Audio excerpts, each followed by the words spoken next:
I'm Denise. She's a non-fiction editor. And I'm Louise. She's a fiction editor. And together, we're the Editing Podcast.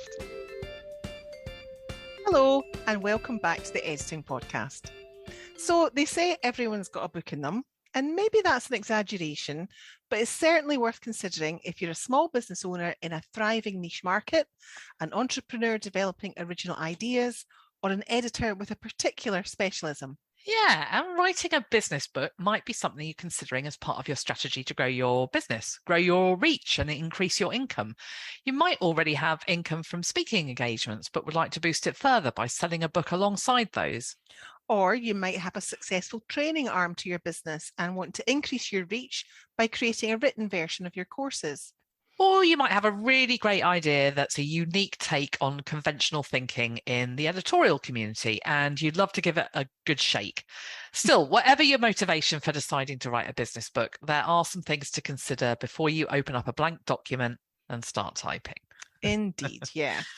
And so by answering these 5 questions, you'll have a much better idea of whether you're actually ready to make a start, or whether you have to do a bit more work in some of these areas to give your book the best chance of success. Yeah.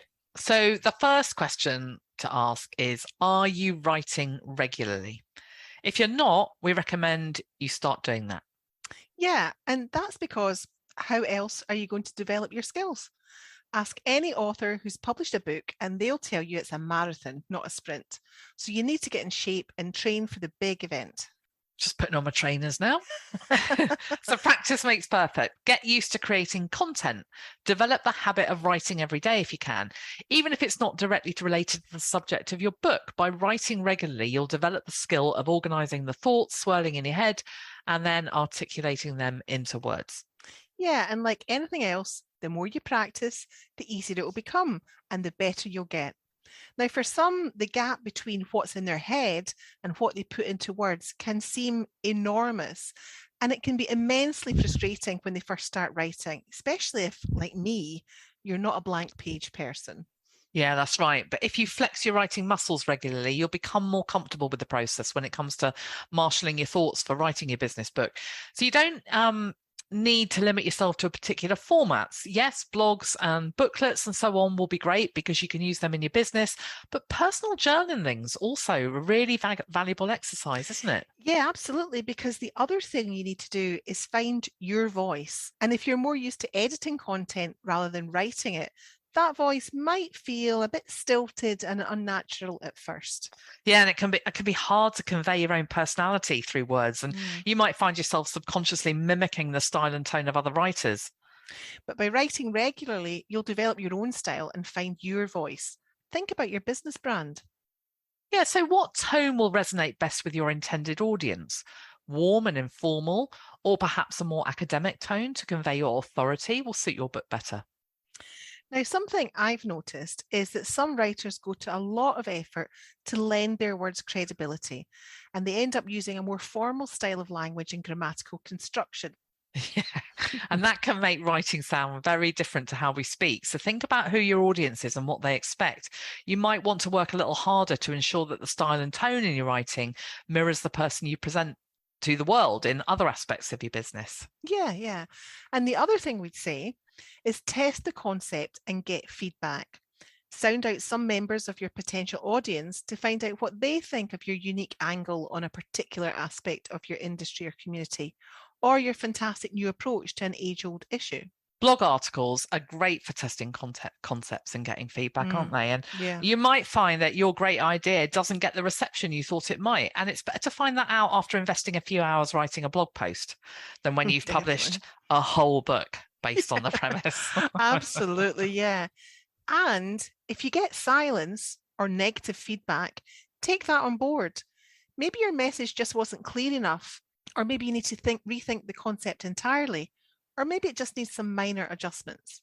And don't forget to take any opportunity you can to speak about the subject of your business book. So articulating your ideas in front of an audience, engaging the responses, whether that's speaking in front of small groups, at large events, or on relevant podcasts, all of that allows you to try out and refine your ideas before committing them to the written word. Yeah. Now, the other thing we'd say is get used to writing long form content. A book does not spring fully formed from your keyboard. What? Shocking, I know. I know. Yeah, there's a big difference between writing a 750 word blog post and a 60,000 word business book. So practice expanding your writing to explore a topic more deeply. Yeah. Now, that might mean a lot of thinking time and researching the topic so that you have a thorough understanding of everything you want to include. And something you should consider is relating your approach to other people's approaches, opinions, and research. That way you get a well-developed book, something that's more than a pithy blog article. Not that the content of these articles can't ultimately find its way into your business book, though. Oh, definitely. Everything can and should be used in some way. Repurposing. Repurposing. I knew you were dying to say that, weren't you? If the content's good, it's worth repurposing. Yeah. Even if that does mean some tweaking and distillation. So the second question to ask is, do you have a niche target audience for your business book? Because if you're planning on writing a book for absolutely everyone in the business, then take a pause. That's really good advice. It's unlikely that one book will ever appeal to everyone, even within a single industry. In fact, the more specific you can be about your intended audience or the specific problems you're solving for them, the better. The next step is then to do your research. Look at what's already been written, because if they're already, if your audience is already well served with books on the subject you want to write about, you need to make sure yours is different. Absolutely, because you don't want to spend months crafting a book only for it to sink without trace because it gets lost among all the others. And check out bestseller lists too to see what's popular in your niche. And pay attention to what's on being said on social media. People love to share what they've enjoyed in a book, or if they find a message that particularly resonates with them.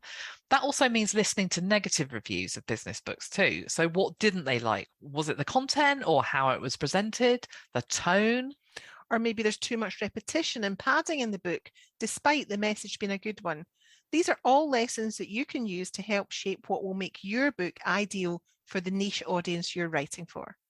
Yeah, so think carefully about your audience and where you think your book will fit in. Have you spotted a gap in the market where people are asking questions about a subject that you can answer? Has no one else written about it? That's where your focus should be. Yeah, or maybe what you want to write about isn't a new problem and there are plenty of books out there already. So the trick then is to ask yourself how to present your information in a new and relevant way that will capture your audience's interest. So the third question you need to ask is, do you have a ready-to-go readership who'll buy a business book from you?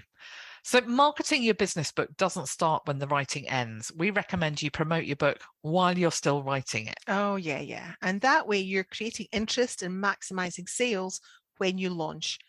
So you might already have an audience warmed up and excited to get their hands on your book as soon as you tell them you're writing it. If so, that's fantastic. Just don't assume they'll be there waiting with their money on publication day. No. Keep up their interest with information about how the process is going. So you could offer them exclusive snippets of the content and perhaps set up pre-orders so that you can gauge how many copies you'll need to print. Or, I mean, if you're doing online or print on demand, then you don't even need to worry about that. But if you are going for the big do-it-yourself, where you're going to have boxes sitting in your garage, you don't want to order too many. No, you don't want to be living with them 2 years later. Definitely not. Yeah. And if you don't have an audience that you're in direct conversation with, then you need to get started. Build an email list if you don't already have one, and encourage people to sign up to get information about your book. Offer some free content related to your book, perhaps a cheat sheet or a checklist. And of course, use your social media to get the message out. Or if you run training courses or have regular speaking engagements, these are all opportunities to spread the word. Just remember to build the mailing list Denise mentioned. It's absolutely the best way. It's your land, you control it. Absolutely, yeah. So now for the fourth question, and that's, do you have the credibility or authority to write a business book? Now, the first aspect of this involves how well you know your subject. Your readers will expect you to have an in-depth knowledge and be able to write with authority. Now, we're not saying this means you need formal qualifications to write about a subject. In fact, with business book, the self-made expert can be a compelling author because their story can be relatable for readers who feel a connection to the author's experiences that they don't have with other writers. Yeah, so ask yourself what experience you have in business that you can draw on and how you can weave this into your book. Whatever you're writing about, use the opportunity to show how it's been part of your business journey and how you're practicing what you preach. Maybe you can use case studies and storytelling to bring your message to life and show people how the theory translates into practice. Showing the how rather than telling people about it is far more compelling for readers. Showing rather than telling. Yay! I got that one in again. Yay for that. It's not an episode goes by that Louise doesn't get in show rather than tell. There it is again. Okay, so question 5 is your book's message on or ahead of the curve? So here's the thing. Business practices and trends can change very quickly, so you might have to work fast if you're writing a business book that plans to capture the zeitgeist. And if that's the case and you're writing about a subject that's already filling the bookshelves, you may already be too late. Whereas if you have an original approach to a common problem or a new development that will lead the way in your field, and that's not being talked or written about, you'll have more time. Yeah, just don't leave it too long. You just don't want to miss the boat. Writing a book means committing to the various stages so that you stay on track. You need to take enough time to do the job well, but not so much that your audience loses faith in your ability to deliver. So there you go. 5 questions that should set you on track to writing your business book. Yeah. And that's it for this episode. Thank you so much for listening to us again. If you'd like to help support the Editing Podcast, you can join our Patreon community for only £3 a month. Yeah, we'd love to have you on board. So if you're interested, hop over to patreon.com/editing podcast. All our patrons get exclusive accents. They don't get accents. They get exclusive access to a huge batch of transcripts. So we'll pop a link in the show notes for you. In the meantime, she's been Denise. And she's been Louise. Join us again next time. Bye. Bye.